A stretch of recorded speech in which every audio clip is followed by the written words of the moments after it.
She successfully won over 5 men, but met no happy ending in the end. The first male lead, Dietrich, is a tyrannical emperor with severe paranoia. When the female protagonist Praesepe gets close to other men, he flies into a rage and stabs her to death in his arms with a sword. The second male lead, Noah, the Duke of the North, is a crazy collector obsessed with hoarding. Once he loses interest in Praesepe, he treats her like an object and throws her in a warehouse to leave her alone. The third male lead, Archmage Ivan, has an extremely strong possessive streak. To lock Praesepe by his side, he controls her consciousness and drives her insane. The fourth male lead is Knight Commander Siegfried. Because Praesepe attracts too many men, with sick obsession to own and keep her, he takes out a bottle of poison. Drink this, then we will be together forever. He gently feeds her the poison mouth to mouth, but the result is that he gives all the poison to Praesepe, because only in death will she not be coveted by others. The fifth male lead, Prince Atar, has brilliant pink hair and a harmless face, but he is actually a wolf in sheep's clothing. It turns out Praesepe is playing a reverse harem game. Having been single for 20 years, she thought she could find the sweet taste of love in the game. After playing it, she discovers she'll never believe in love again in this lifetime. In a fit of anger, she uninstalls the game and prepares to sleep. Unexpectedly, while she's fast asleep, the monitor suddenly emits a blinding light. Accompanied by a startled cry, she wakes up. Then she finds herself transported into the game she was playing. Thinking about this, Praesepe can't help but shiver with fear. She went through countless hardships to successfully win over all 5 male leads. To max out their affection levels, she endured countless torments and tortures. Now that she's here in person, she dares not imagine the living hell that awaits her. Just then, a game notification suddenly pops up. The male terraciers have been fully completed. Secret mode will now begin. You can now win over the true male protagonist. Praesepe stares in amazement at the notification before her, because this is a plot that never existed before. Suddenly, she realizes that if she wins over the true male lead, she might be able to return to reality. So she agrees to the game's request without hesitation. However, the system directly teleports her to the starting point. Then, someone calls out to her from behind. Praesepe instantly understands. She has come to the place she's experienced countless times. And that annoying voice is from Ella, a palace maid, who doesn't even greet her before pushing open the door. She treats Praesepe in a quite rude tone, because Emperor Dietrich has ordered her to bring Praesepe to see him. Dietrich is Praesepe's first conquest target, and he's the one who threw her into the prison and killed her with a sword. At this moment, Ella's patience has reached its limit, because if Praesepe delays, she'll be punished. So Praesepe arrives at the palace. In fact, her story with Dietrich began in childhood. He was once a sickly and introverted prince, although he was the eldest son. The second prince, born to the imperial consort, was actually more favored by the emperor. To make matters worse, the empress died of illness, leaving him alone and helpless. Just when he was in despair, a warm hand reached out to him. She was young Praesepe, a child born to a lowly concubine. Therefore, although she was a princess, she received no love from the emperor. The two who shared similar fates quickly became close. From then on, for Dietrich, Praesepe became the unique existence in his heart. However, the happy days didn't last long. Praesepe was bound and brought before the emperor, because she was discovered to not be of royal blood. At the same time, Dietrich went to her room looking for her, only to find she had completely disappeared. Praesepe had no chance to explain everything to him, so he mistakenly thought she had left him to throw herself into the second prince's arms. Therefore, he developed resentment toward her. Years later, Dietrich ascended to the throne through force. The first thing he did was to destroy the second prince's faction. The second thing was to capture Praesepe and lock her permanently in the palace tower. This is the experience between Praesepe and the first male lead, Dietrich. His feelings for her can be described as a mixture of love and hate. At that time, she originally wanted to explain everything to him, but she discovered that apart from the system's preset words, she couldn't speak anything else. At this time, the system displays the notification. Then 3 option boxes appear before her. In the past, she always chose the first option, but this time she doesn't want him to have much affection for her from the start, since her conquest target isn't him this time. So she plans to choose the third option that would generate the least affection. But just then, a fourth option suddenly appears. She breaks out in a cold sweat, because this option is actually cursing words. At this moment, she's completely puzzled, wondering if the system has a bug. Although she doesn't understand what's going on, she still chooses the third option she originally wanted. Your voice doesn't sound well. Your Majesty, you used to catch colds often during this season when you were little, right? I'm just a bit worried about you. If I've overstepped, I apologize. Just as she's anxiously hoping her words shouldn't be problematic. The next second, Dietrich suddenly grabs her hair. You would worry about me? I don't believe a word you say, especially words about worrying for me. Just as Praesepe wonders if she chose the wrong answer. System information follows. It shows his affection level has risen to 5 points. Then Dietrich ruthlessly throws her to the ground. Praesepe is surprised that such an option could add so many points. Dietrich shows a hurt expression. You were the one who betrayed me, and now you want to use this kind of trick to win my favor? His fist involuntarily clenches. Tomorrow is my coronation celebration banquet. Praesepe remembers it's the game's first fixed event, where 3 male leads will also make their debut. Since some people at this banquet know of Praesepe's existence, Dietrich feels it's appropriate for her to attend as well. As soon as he finishes speaking, the system pops up 4 options again. Praesepe knows that if she wants to increase affection, she can choose the second or third option. But for Dietrich, who wants to imprison her, he definitely doesn't want her to participate. As for the fourth option, if she dares to choose it, she feels she'll be sentenced to death immediately. So she chooses the first option she's never chosen before, expressing that she also wants to attend the banquet. But to her surprise, Dietrich agrees to her request, because according to the previous plot, Dietrich would mercilessly drive her away. Suddenly, the game notification pops up again, informing her that she's now in secret mode, which is vastly different from the normal mode she went over before. Although she can attend the banquet this time, Dietrich tells her not to waste her efforts to escape here. Then he directly drives her out the door. At this moment, Praesepe's mind is in chaos, because she understands that the current plot is completely different from before. Just as she's thinking, she accidentally trips and falls to the ground. Suddenly, footsteps approach from ahead. When she looks up at the approaching person, her pupils dilate in terror, because the person is Prince Attar from the neighboring country. Then 4 options appear as well. But what surprises Praesepe is that according to the game's setting, they should only meet on the day of the banquet. At this moment, Attar extends his hands and personally helps her put on her shoes. This scene reminds Praesepe of her previous imprisonment experience. He once kept her chained like a dog. Recalling the past, she trembles involuntarily. She just wants to randomly choose an option and quickly leave this place. But at this moment, the system issues a warning. If no choice is made within the specified time, the game will restart. This scares her into staggering backward. Her finger accidentally touches the 4th option. "Young lady, are you alright? If it's you, would you be okay?" Her sudden response not only leaves Attar stunned in place, Praesepe is also confused, because once she chooses an option, she involuntarily acts it out. She hurriedly explains that she misspoke just now. Suddenly, she pauses, realizing she can actually speak freely, but she previously could only say the game's preset options. So to verify her hypothesis, she forcefully tears her dress, only to find the dress doesn't restore itself. If it were before, it would immediately return to its original state. Seeing her behaving strangely, Attar extends his hand, preparing to escort her back to rest, but Praesepe instinctively pushes his hand away, apologizes, and then hurriedly leaves, watching her gradually disappearing figure, and his left hand that she pushed away, and recalling the scene of putting shoes on her just now. Attar reveals an evil and interested expression. "I happen to have a newly custom-made sturdy iron chain that can now come in handy." The next second, his head suddenly throbs with intense pain. A scene of a woman bound in iron chains appears in his mind. Moreover, in the shadows, a man silently watches it all, then turns and leaves without hesitation. Meanwhile, Praesepe returns to her bedroom, noticing that the dress she tore still hasn't restored itself. She thinks of something even more dangerous in fear. Could it be that the system can't save either? All along, she dared to make such bold choices because she could save her progress. But what if she really dies? Thinking of this point, she loudly calls out that she wants to save. However, she's met with a notification that this function cannot be used in secret mode. Only then does she realize she has no way out at all. She can only risk her life to find the true male lead, win over him, and then escape the game. But she doesn't even know who the true male lead is. She despairingly goes crazy. Suddenly, information pops up again. The system gives her an incident log. She can browse records from normal mode, and information about new characters appearing in secret mode will also be recorded. Seeing that new characters will also be recorded, Praesepe eagerly wants to learn about the true male lead. But she is disappointed to find she cannot read unknown information. Time flies by, and soon it's Dietrich's coronation celebration banquet. Praesepe also attends, looking at the coming and going guests. She thinks maybe she'll be lucky enough to find the true male lead. But to her disappointment, none of these people show affection levels. But she no longer has time to waste. Bound by the game's design, she begins to be controlled by the system toward the next event trigger. Praesepe is forcibly brought to the palace's outer garden, and the most important part of this event is the first meeting with the protagonists. She would first meet Attar in the garden and introduce themselves to each other, then encounter Noah on the way back. Finally, Dietrich would order Knight Commander Siegfried to escort her back to the tower. However, she knows in her heart that the ending might have already been rewritten. As she expected, when she turns around, she finds that Noah is actually the first to arrive. After they briefly greet each other, Noah begins praising how pretty she looks today. But Praesepe knows he's just a crazy collector. Although she thinks this inwardly, she still greets him with a smile on the surface. Noah continues, "Among all the people who frequent the palace, you are the unique. And I have a great fondness for beautiful things, so I'm curious about you. You're like a piece of artwork deserving of all the admiration in the world." After his praise, he invites Praesepe to take a walk together. At the crucial moment, a voice interrupts their conversation. It's Attar. He directly pushes Noah aside. "I will escort Lady Praesepe back. Move now!" Noah glares at Noah with cold eyes. This action enrages Attar. "How dare a mere noble defy my words? Leave now!" After his angry roar, Noah doesn't dare to be too presumptuous. He bows and wisely leaves the scene. Just as Praesepe wonders why Attar would appear at this time, he turns to look at her, expressing that he has something to ask her. "Have we met before?" Upon hearing this, Praesepe freezes in place. Seeing her bewildered reaction, Attar already has his answer. Earlier, his head throbbed with pain. The scenes that appeared were all things that had happened, but clearly the iron chains he prepared haven't been used yet, so he puzzledly asks who she really is. Praesepe is surprised that he has the previous memories, and strangely, now besides being able to speak freely in front of Attar, his every word and action doesn't seem like a game character who can only say fixed lines, but like a person with self-awareness. Seeing she hasn't answered his question, Attar also loses patience. He grabs her hand with a gloomy expression. "If I do what's in my memory, maybe you'll tell me the answer." Then he takes out handcuffs to put on her. In panic, Praesepe struggles struggles desperately, forcefully slaps him, and while he's still reacting, turns and flees the scene, watching Praesepe's gradually disappearing figure. Atar isn't anxious either, after all. She can't escape from his grasp. But just then, a man suddenly appears behind him. He walks toward him step by step. When Atar realizes someone has come and turns around, his life is forever frozen at this moment. Meanwhile, Praesepe stops, gasping for breath. She finds the plot has become increasingly ridiculous. If it was that option that made Atar break free from system control and gain self-awareness, then maybe the other 4 male leads will experience the same thing, especially with the game unable to save, if even they become uncontrollable. The more she thinks about it, the more terrified she grows. Just then, a scream interrupts her thoughts. A knight shouts in terror, "Prince Atar, he..." It's unbelievable that Atar has been killed, and his chain has been hung around his own neck. Seeing this scene, Praesepe is terrified. She can't believe the 5th male lead just died like that, which has completely deviated from the game's setting. Just then, Dietrich also arrives. Seeing Atar's corpse, he frowns slightly, then orders knights to seal all palace gates and investigate all visiting guests. He turns to ask Praesepe why she's here. Praesepe, frightened out of her wits, doesn't answer his question, which enrages Dietrich. A nearby knight quickly explains that Lady Praesepe was probably shocked. Dietrich turns to glare viciously at the knight. "Shut up! I wasn't asking you." The knight trembles and doesn't dare say more. Suddenly, a man approaches. "Your Majesty, please calm yourself." Praesepe looks at the man in confusion, because she doesn't recognize this person. It is Grand Duke Fenric. He explains that he sensed something wrong, so he went to patrol nearby, and he apologizes to Dietrich for being late. Fenric informs Dietrich that Atar's guards are looking for him, suggesting that Dietrich go see them first might be better. After all, they can't let them see Prince Atar in his current state. Dietrich also knows he's right, so he orders his subordinates to have the knight commander report for duty immediately, and has Fenric escort Praesepe back to the tower. "Remember, you must confirm she's actually inside before coming to see me." Fenric, having received his orders, turns to look at Praesepe. "Lady Praesepe, I'll escort you back." As they walk silently toward their destination, Fenric suddenly comforts Praesepe. "You must have been greatly frightened. This was probably the assassin's doing. After all, such crowded occasions are perfect for assassination. But fortunately, Atar is the 4th prince, and has nothing to do with succession. Therefore, the Thane Empire probably won't have unpleasantness with our country because of him. So you don't need to worry." But Praesepe isn't listening to what he's saying. She's still immersed in her own thoughts, looking at the man before her. She can't help but wonder if he's an NPC in secret mode, because this is the first time she's seen him, and he doesn't display affection levels. But he's unrealistically handsome, not at all like a supporting character. Suddenly, she accidentally trips and falls into Fenric's arms. Praesepe awkwardly says thank you. When she comes to her senses, she feels something strange, that she can actually speak on her own, without the game's options popping up. Out of curiosity, she tentatively asks Fenric if they've met before. Fenric explains this should be their first meeting, because as Emperor Dietrich's confidant, he's been away fighting wars for years. Learning he's Dietrich's confidant, Praesepe thinks she and Fenric probably won't meet again, since she won't need to continue win-overing Dietrich afterward. Unexpectedly, Fenric suddenly says, "From now on, you'll learn many more things, and we'll meet often." Soon, he escorts Praesepe to the tower, murmuring to himself, "So this is only the first step." Back in her room, Praesepe hurriedly opens the information box, only to find Prince Atar has completely disappeared, as if he never existed. But the others are all normal, so she prepares to check Fenric's information. Strangely, there's no record of him. How could this be? Just because he's an inconspicuous supporting character? So she queries Maid Ella's information, which displays normally. Praesepe immediately panics. Who exactly is he? Especially since he just told me I'll learn many more things in the future. The derailed storyline and uncontrollable situation plunge Praesepe into deep fear. However, when Praesepe opens her eyes again, she sees a familiar room. Am I dreaming or hallucinating? Then she sees the computer is still on, displaying the romance game she was playing. She hurriedly unplugs the power cord. Praesepe hopefully and blindly attributes the absurd events of being transported into the game to a dream. Then she walks toward the bathroom, only to discover in the mirror that her face is actually Praesepe's from the game. She collapses, covering her face. "No, this is impossible. I'm not Praesepe. But what is my real name? Why can't I remember? Praesepe, you can't go anywhere. Until forever." Praesepe wakes up in terror. Dietrich anxiously calls her name. Coming to her senses, Praesepe surveys the room and realizes it was just a dream. Dietrich looks at her with dissatisfaction, because at this moment her tears won't stop falling, her eyes revealing fear and despair. He forcefully grabs her arm, then stands up coldly. "Dry your tears and get up. I have something to ask you. What did you and Atar do in the garden yesterday?" The game notification pops up, and this time it directly displays 3 golden options. Looking at these options, Praesepe no longer feels the previous surprise, because she's already in despair. So she chooses the 3rd option, deciding to tell the truth. "I originally wanted to go to the garden to relax, but Noah caught me. But Prince Atar suddenly appeared and drove Noah away. He planned to do some strange things to me. I got nervous and slapped him, then ran away." Hearing this, Dietrich widens his eyes and asks with a suppressed, angry expression, "Exactly what strange things? Tell me everything word for word." Praesepe continues explaining. "The chain he wore around his neck was originally what he planned to use to handcuff me. Shortly after I escaped, I heard news of his death. Just then, Praesepe discovers Dietrich's affection level is no longer displayed. She knows this is the result of choosing choosing the golden option, which also means she won't face options when dealing with him in the future. She can't help but wonder if Dietrich has also recovered his previous memories, including the memory of killing her. Dietrich seriously asks if she's not lying. Praesepe hurriedly nods in response. Then he turns to leave, coldly warning her that she'd better not be lying, because he'll reinterrogate Noah about the entire incident. Just as he's about to leave the room, he stops again. However, you actually slapped a man. I didn't know you had such a personality. After all, you're always like a soulless doll in front of me. Upon hearing this, Praesepe is very puzzled. After Dietrich leaves, she lowers her head again. Recalling the recent dream, she doesn't understand what's going on. Suddenly, she realizes her last memory was playing the game, but she can't remember any memories from before that. This discovery fills her face with terror. Meanwhile, Fenric pays a visit to Noah. Faced with his powerful and sharp presence, Noah feels very awkward and uncomfortable. Fenric is here to investigate the cause of Prince Atar's death, but 10 minutes have passed, and he's been drinking tea without saying anything. To ease the awkwardness, Noah breaks the silence first. Your visit is truly my honor. I've also heard many of your deeds. Hearing this, Fenric puts down his teacup and chuckles coldly. Then I'm very curious. After all, the rumors about me are usually not very good. I'd like to know what deeds you've heard. His cold gaze startles Noah. Noah knows that Fenric is a ruthless killing machine on the battlefield. Despite being born a commoner, he dares to mercilessly kill nobles and royalty alike. He's a monster-like existence. Noah hurriedly changes the topic. Grand Duke, I heard your swordsmanship is superb, unmatched in the Empire. Fenric waves his hand, indicating that small talk ends here. Now he wants to ask about Prince Atar. Noah explains that on the day of the banquet, he already gave detailed information to the Emperor. He just encountered Lady Praesepe and Prince Atar in the garden, then he left first. Fenric responds indifferently, I see. At this point, Noah mentions something he finds strange. Atar and Praesepe seem to know each other before. They said they had arranged to meet, but Praesepe has been staying in the tower for years and shouldn't know anyone. I feel something must have happened between them before. Hearing this, Fenric's gaze gradually turns cold. You mean Lady Praesepe is related to Prince Atar's death? Intimidated by his icy tone, Noah frantically denies, No, I was just speculating randomly. This should be the work of an assassin. After saying this, the room falls silent again. Soon, having gathered his information, Fenric stands to leave. Suddenly, he turns back. I heard you're quite accomplished in collecting art. Recently, I've become interested in this too and try to look for those who have the same interests. His words puzzle Noah. Fenric explains,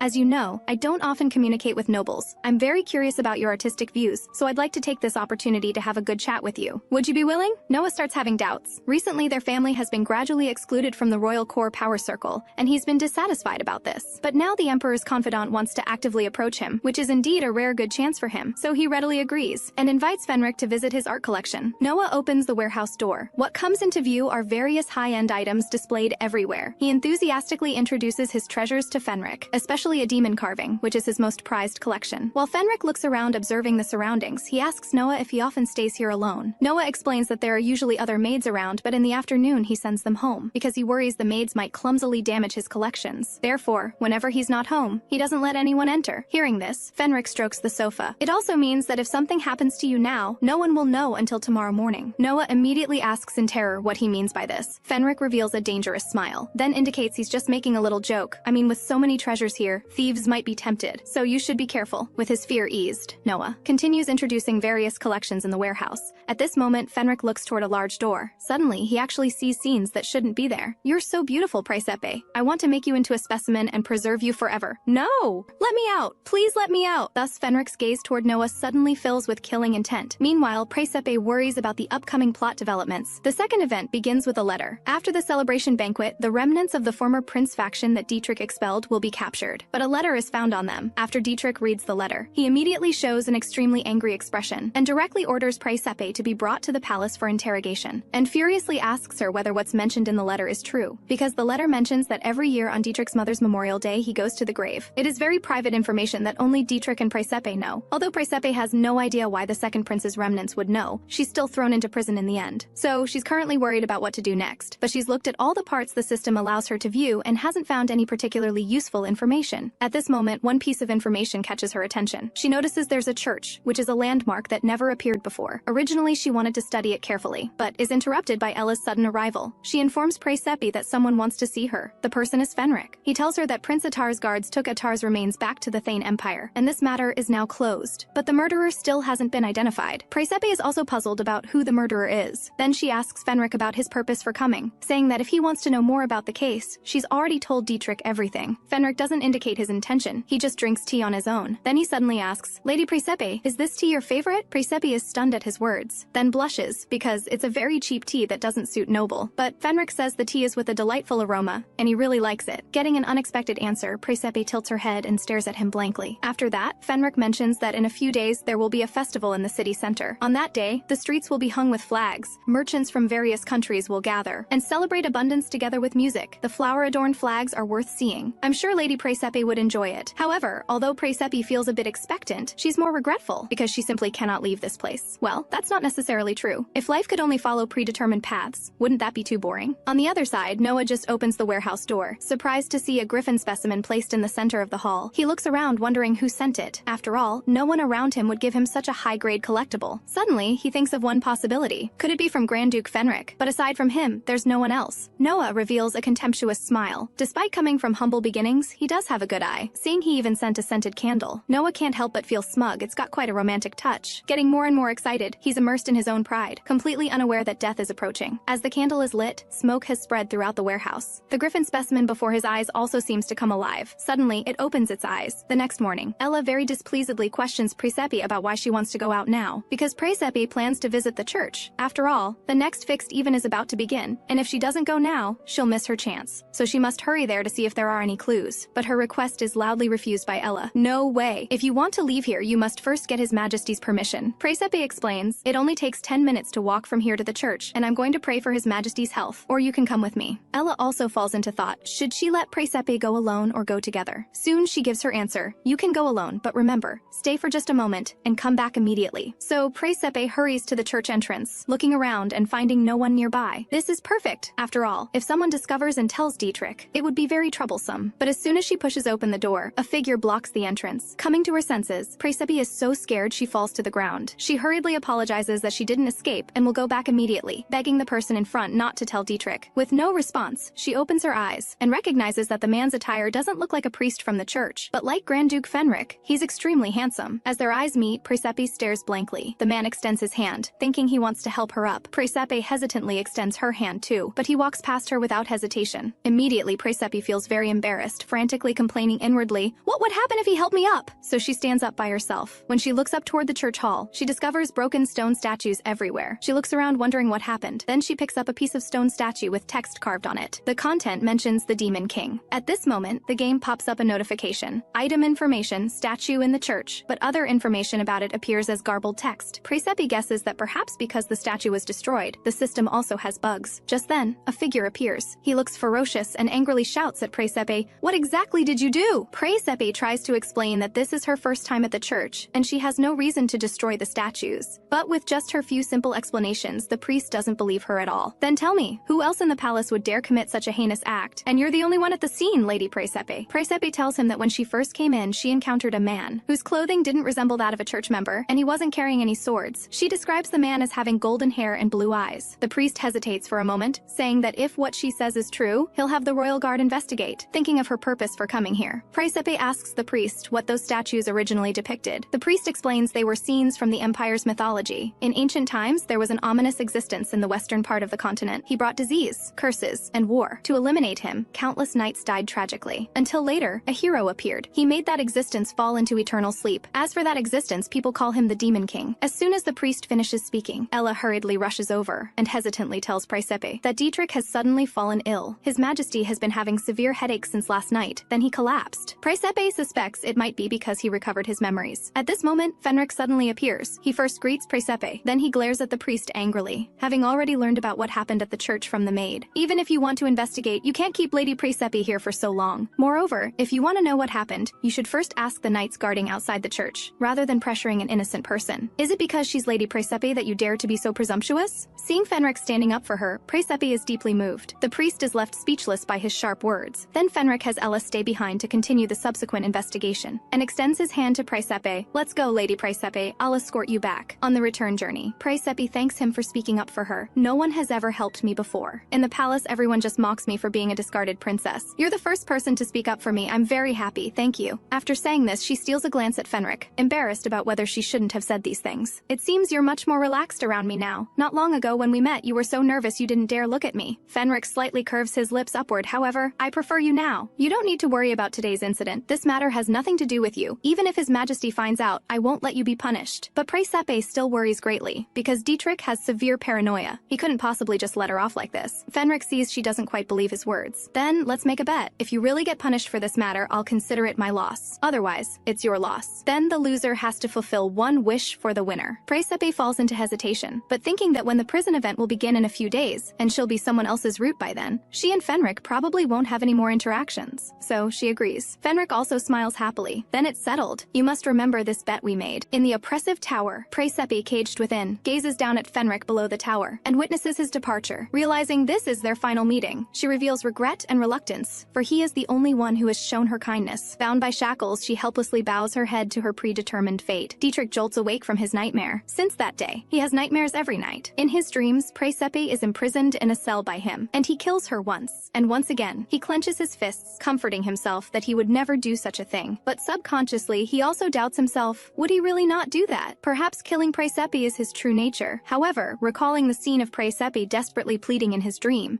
he falls into endless torment. At this moment, a knight rushes over to report to him that a strange person broke into the church this afternoon and destroyed all the statues. Moreover, the first witness was Lady Praesepe. Dietrich is startled and asks why Praesepe would go to the church. The knight hurriedly explains. Lady Praesepe said she went to the church to pray for your majesty's health and happened to encounter the strange person. However, the suspicious Dietrich doesn't think so, instead suspecting that Praesepe is connected to the church intruder for the aim of attempting to escape the palace. Just like in childhood, she left without saying goodbye. He speculates that she destroyed the church statues to create a disturbance for escaping. Suddenly, he recalls the scene where Praesepe begged him to trust her, convincing himself that he's probably being overly suspicious again. But his barely stabilized emotions are completely shattered by an envelope the knight hands him. He reads the letter, with his mind keeping replaying the dream where Praesepe insists she never betrayed him. But now, he finds it utterly ironic just thinking about it. Soon, Praesepe is informed that Dietrich wants to see her. She clearly knows the next fixed event is about to begin. In this familiar scene with the same event, having experienced it countless times, Praesepe feels only numbness. Dietrich breaks the silence first. It seems I've been underestimating you all along. Even keeping you locked in the tower, you still find ways to contact others. Praesepe nervously discovers that there are no game notification options this time, leaving her unsure how to respond. But at least this time, she doesn't want to suffer unjust punishment again, so she explains that she hasn't spread rumors about his secrets, nor colluded with anyone. But hearing her excuses, Dietrich only finds it absurd. This is such a vile accusation. Praesepe, who is enraged, shouts loudly, "What I'm saying is the truth! Moreover, I have no way to leave, and the only person I can talk to is the maid in the tower. How could I possibly do such things? Your Majesty, why don't you believe me?" But Dietrich doesn't believe her words at all and glares at her angrily. "Ha! You're still spouting nonsense." At the crucial moment, Fenric interrupts their conversation. Ella trembles as she follows behind him. The calm Dietrich asks Fenric what brings him here, telling him there's no need to interfere in this matter. But Fenric simply responds calmly, "Your Majesty, I have brought the real culprit. She is the one who colluded with the rebels. During the investigation of the church incident, I was ordered to search the maid's residence and discovered a letter whose contents are written in code. It seems she's been in contact with the rebels for a long time. She volunteered to become Lady Praesepe's maid, aiming to get close to your Majesty and gather intelligence. Additionally, I have another matter to report. Noah died mysteriously at home. When discovered, his body was covered with marks of beast attacks, but since no one met with him during this period, the investigation has hit a dead end." Dietrich suddenly stands up and roars, "How could there be beasts in the capital? Does that even make sense?" Fenric also agrees, expressing his own disbelief. First, there was Prince Atar's murder case in the palace, then nobleman Noah's death in the capital. And your Majesty, you should have heard that Lady Praesepe encountered a strange person at the church. Don't you think all this is quite coincidental? Lady Praesepe happens to be at the center of all these incidents. In addition, there's the spy maid issue now. So, I believe Lady Praesepe has been targeted. Behind his back, Fenric's hands tap lightly as he continuously thinks about crafting the perfect lie. Although Praesepe narrowly escaped disaster, he can't guarantee there won't be problems next time. So he boldly suggests that Dietrich let Praesepe temporarily move out of the palace. Dietrich falls into brief contemplation. Ultimately, he chooses to refuse. "If what you're saying is all true, then I absolutely cannot agree. Because within the Empire, the palace is the safest place." Fenric doesn't think so, but the palace is also the place where incidents most easily occur. After all, that strange person hasn't appeared yet, and he might be wandering around the palace. So before the matter is resolved, it would be the best strategy to temporarily let Lady Praesepe leave the palace. Dietrich still insists on his opinion. She cannot leave. Only here is the safest. However, he questions himself about the events in his dreams. Can he really guarantee he won't do those things? After all, even now, he still suspects Praesepe and wants to punish her. At this moment, Fenric interrupts his thoughts. "I will protect Lady Praesepe. I have a private mansion in the suburbs near the capital. She can stay there temporarily. Thus, she can also keep track of the palace situation at all times. Before your Majesty's ascension, I was already loyal to you. I am more trustworthy than anyone else." Dietrich has to admit that Fenric is indeed the greatest contributor to helping him ascend the throne, but he's still very hesitant. Fenric continues persuading him. If the outside world accidentally learns of this matter, the people will surely talk about Lady Praesepe behind her back. They might even slander her as the witch who manipulates the emperor from behind to impose tyranny. At that point, it would truly be irreparable. After much deliberation, Dietrich finds himself in a dilemma. Praesepe is quite puzzled why Fenric would speak up for her as Dietrich's confidant. Then Dietrich calls out to Praesepe, asking what she wants to do. Do you want to leave the palace? Praesepe feels unreal upon hearing this, but can she really leave? If she truly leaves the tower, she is not sure whether the game notifications can be usable. What's worse, she knows nothing about information outside the palace, although it's an unknown challenge. She still wants to leave the palace no matter how dangerous outside the palace. Just one thing drives her, that she wants to survive. So she firmly replies, I want to do as the Grand Duke suggests. Her eyes are determined and fearless. This time she wants to make her own choice. Even though Dietrich is reluctant, he finally agrees to this suggestion helplessly. Moving Praesepe's residence outside the palace, Fenric breathes a deep sigh of relief. Praesepe is greatly astonished. The maid is imprisoned for strict interrogation until she reveals the intelligence about the rebels. Fenric smiles as he extends his hand to Praesepe. Let's go, Lady Praesepe. Watching them gradually walk away, Dietrich calls out to Praesepe, his eyes full of loss and exhaustion. Do you have anything to say to me? Didn't I misunderstand you? Praesepe frowns, thinking that there's no need to clear up misunderstandings at this point. Your Majesty, don't say that. If there's nothing else, I'll take my leave first. Outside the palace, with the brilliant sunlight and the lush vegetation, the carriage moves slowly along the verdant path. This is Praesepe's first time leaving the palace. Looking at the scenery outside the window, her eyes shine with curiosity and excitement, her whole being radiating an aura of freedom. Whether it's the noisy marketplace, or the sweet aroma of food wafting through the air, or the beautiful music coming from the streets, everything makes her feel incredibly joyful and comfortable. Most importantly, she no longer has to experience those tiresome storylines. Seeing that Praesepe is very delighted at this moment, Fenric taps on the window, signaling the coachman to drive slower, and instructs him to go as slowly as possible. Soon they arrive at their destination. Looking at the building before her, Praesepe opens her eyes wide in shock. What comes into her view is a magnificent and luxurious mansion. After entering, Praesepe is still looking around everywhere, exclaiming in amazement. Fenric tells her that starting today, he will increase the staff fivefold to ensure her safety going forward. Immersed in freedom, Praesepe doesn't mind what he said. She bounces around happily, observing the various decorations in the room. Then she opens her suitcase and takes out a vase she brought, placing it on the windowsill. Fenric approaches and asks why she brought a vase. Praesepe explains that this vase holds extraordinary meaning for her. In the past, whenever she felt despair, seeing the flowers in the vase gave her the motivation to live. Fenric stares directly at her, recalling that he used to secretly sneak into the tower to change the flowers for her. He smiles and says to her, if the person who gave the gift knew, he would be very happy. Then he wants to reach out to comfort her, but pulls back the next second. Would you like to see the garden? Many flowers and plants are planted there. If you like any flowers, you can pick them and put them in the vase. A garden? Grand Duke Fenric, do you also like flowers? I neither dislike nor like them. Come on, let me show you around other places. As the sun sets, Praesepe falls into slumber. Seeing her sleep so soundly, Fenric knows she has relaxed now, so he leaves the room, instructing the maid not to let anyone disturb her. He has finally brought her here. After entering the room, a voice from behind makes him pause. This mansion seems newly built. It looks like you put a lot of thought into it, but the floral fragrance everywhere is quite nauseating. Don't you think so? Fenric doesn't respond and just stands in place. You even specifically found a griffin. That couldn't have been easy. Fenric scoffs contemptuously. In this empire, there's nothing I cannot possess. The golden-haired man retorts. Really? What about that woman? However, it seems a troublesome figure has begun interfering in this matter. That would be the Archmage, who is probably already gone to investigate Noah's residence. He should soon discover the cause of Noah's death. Will you feel anxious? Fenric maintains an indifferent attitude, instead focusing on why the golden-haired man went to the church and ruined his plans. However, the man responds pointedly, isn't this better? Thanks to me, you have another reason to get Praesepe out of the palace. Don't be so surprised. I'm helping you. Isn't everything proceeding according to your plan now? The next second, the man activates a magic circle and disappears from the room, leaving only Fenric standing there. Cunning bastard. He is impossible to predict as always. If I kill all of them, so that Praesepe has only me to choose from. Meanwhile, Ivan arrives at Noah's residence to investigate. His apprentice reports discovering Noah's body, and fearfully describes his findings. Noah seems to have been attacked by beasts. Not a single part of his body is intact. But strangely, how could there be beasts in the center of the capital? And the room doesn't look like thieves or robbers broke in. Ivan looks around and jokes that Noah might have been avenged by these specimens. But just then, he notices a burnt candle in the distance. He walks over, picks up the candle, and shows a sinister smile. It seems someone played an interesting joke. The next day, Praesepe opens her eyes, sitting up in bed. After a while, she remembers this is Fenric's house. She lies back down relaxedly, realizing this isn't a dream that she really left the palace. Suddenly, she discovers that the game system can't be used after leaving the tower. Only the incident log works,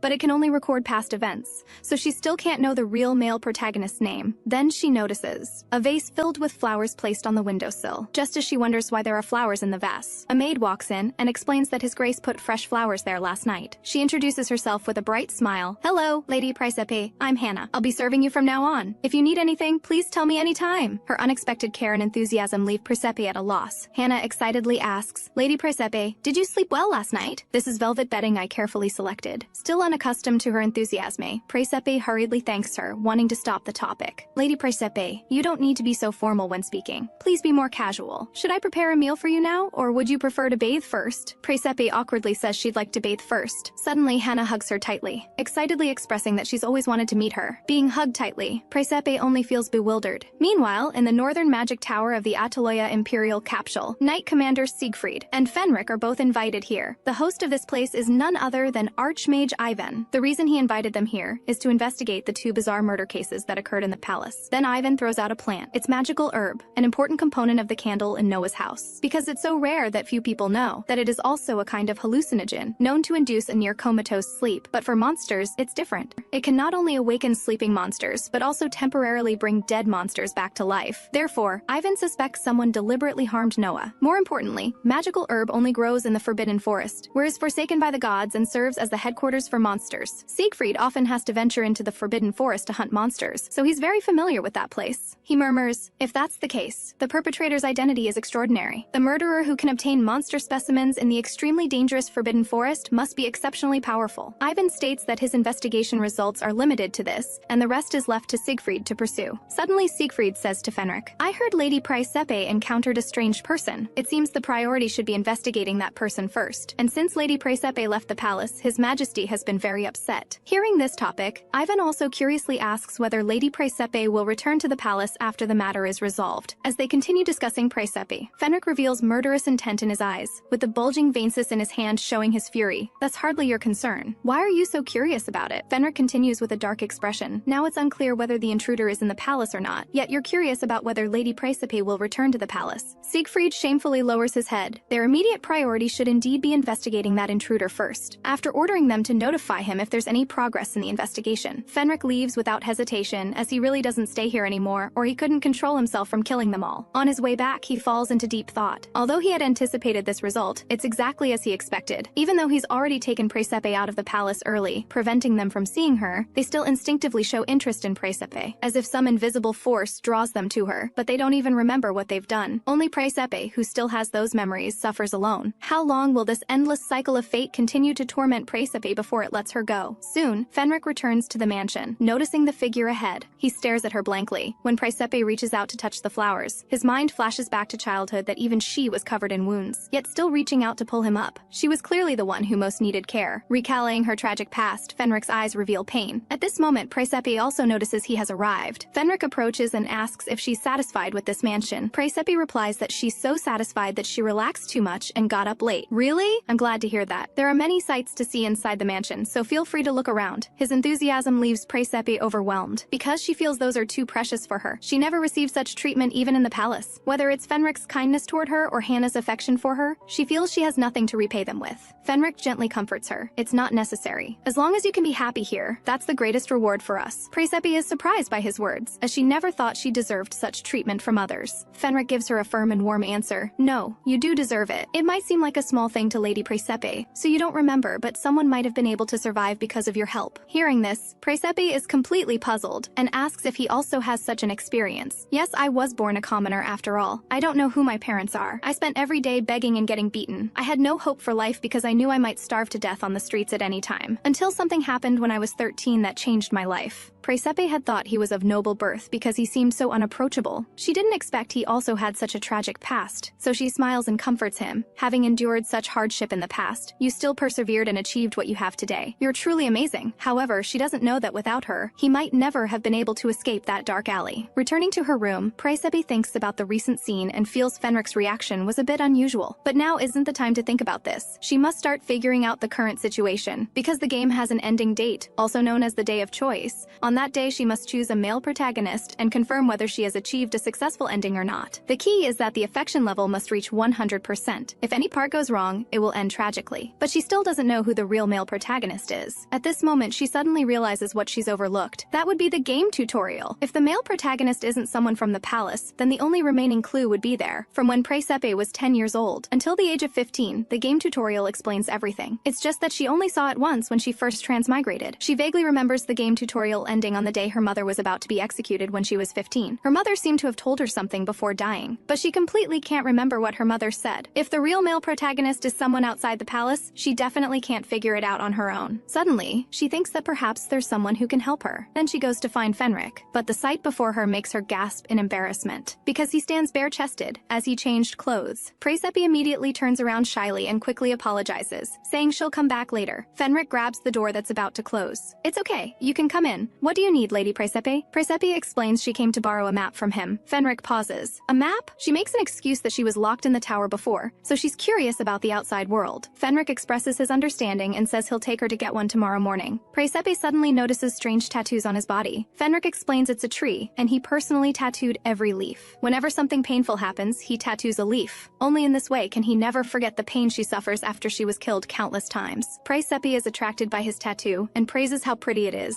Suddenly, Fenric slowly approaches her and says, I have something I want to ask of you. On the other side, Ivan is investigating Noah's murder case. He then orders his apprentice to find the list of people who have entered and exited the Forbidden Forest. The next day, Ivan secretly comes to visit Praesepe. She didn't expect to see Ivan here, because according to the game plot, it's not time for him to appear yet. Then the system shows 3 golden options. Seeing golden options appear again, Praesepe panics, not knowing which to choose. So she decides to follow her heart and directly chooses the second option, splashing tea at him. The maids all watch this scene in disbelief. Ivan gets completely soaked, seemingly not expecting this action. The surroundings suddenly fall silent. Only then does Praesepe calmly explain that she accidentally slipped. At the same time, she notices that Ivan's affection level indeed doesn't display either. Ivan wipes the tea from his face and mocks that it doesn't seem like she slipped but deliberately splashed it on him. But he doesn't mind too much and dismisses the maids. Then he directly states his purpose to Praesepe. Lady Praesepe, do you know about the Forbidden Forest? People often report to me that in villages near the forest, there are mixed bloods of monsters and humans. Coincidentally, your mother lived near the forest before entering the palace. Hearing this, Praesepe is shocked. Ivan continues, now multiple strange monster murder cases have occurred in the capital, and you were lucky enough to use this as an excuse to leave the palace. You're remarkably fortunate. Faced with his baseless suspicion, Praesepe shows displeasure and emphasizes that she's just an ordinary human. At this point, Ivan brings up another key event that Praesepe's mother frequently entered and exited the Forbidden Forest before entering the palace. Hearing him mention her mother, Praesepe suddenly remembers her mother's final words, telling her to go to the Forbidden Forest. Seeing his purpose achieved, Ivan turns to leave, believing Praesepe will come to him on her own soon. Just as he's smugly returning, someone calls out to him from behind. Hello, Archmage! He immediately turns to see who it is. Unexpectedly, the person directly grabs his throat, throwing him to the ground, then forcefully gripping his neck. How dare you enter my residence without permission? As an Archmage, your behavior is far too rude. Ivan struggles to argue that he doesn't know what he's talking about and he was just investigating the murder case. But Fenric doesn't care what he said, and directly presses his sword against his eyes, warning him not to get any ideas. If he dares approach Praesepe again, he'll let him experience what kind of sword can kill countless people. Even when Ivan uses his proud magic to fight back, Fenric shows no fear and uses dark magic that even Ivan cannot match. But even someone as strong as he has something he cannot resist. That is watching his beloved woman die again and again. To get close to Praesepe, he supported a weak prince who had no right to succession. But he didn't expect that after Dietrich ascended to the throne. The first thing he did was capture Praesepe back to the palace, constantly subjecting her to cruel interrogations. He asked himself countless times why he supported such a scoundrel emperor, until after Praesepe died. Fenric found himself back on the battlefield 2 years ago. Later on, every time Praesepe was killed, he would return to the past, again and again. Only then did he fully understand that they were all trapped in endless bondage. No matter what environment he was in, as long as he opened his eyes again, if he found himself back on the battlefield, he knew she had died unjustly somewhere again. Each time Praesepe died, he carved a leaf into his own skin as a grim reminder of the suffering she endured. Once she appears with the 5 people who drove her to desperation, his body becomes as if controlled, unable to move at all. All he could do was place a bouquet of flowers in the vase in her room to comfort her. But he also had his limits. He truly couldn't bear her countless deaths. So he was determined to rescue her. But the reality was cruel. He was bound by unknown forces and couldn't move at all, only helplessly watching her deaths again and again. Until one day, someone gave him an answer. The reason you can't get close to her is because you're an insignificant character, not even worthy of being called a supporting role. As for this world, it's specifically created to torment and torture her. Do you want to change your current state? I can tell you the method. That is, kill those male characters and take their place. You are an error that escaped this world's rules. Praesepe originally had nothing to do with you, but I can help you break the world's rules and make them disappear forever. You can take over that position without any restrictions. Fenric carefully asks, can I really get close to her, talk to her, touch her, and save her? From then on, Fenric was determined to fight against the rules originating from the world. Although there's a heavy price, he doesn't regret his his choice. His only fear is, if Praesepe finds out, will she despise him for having blood on his hands?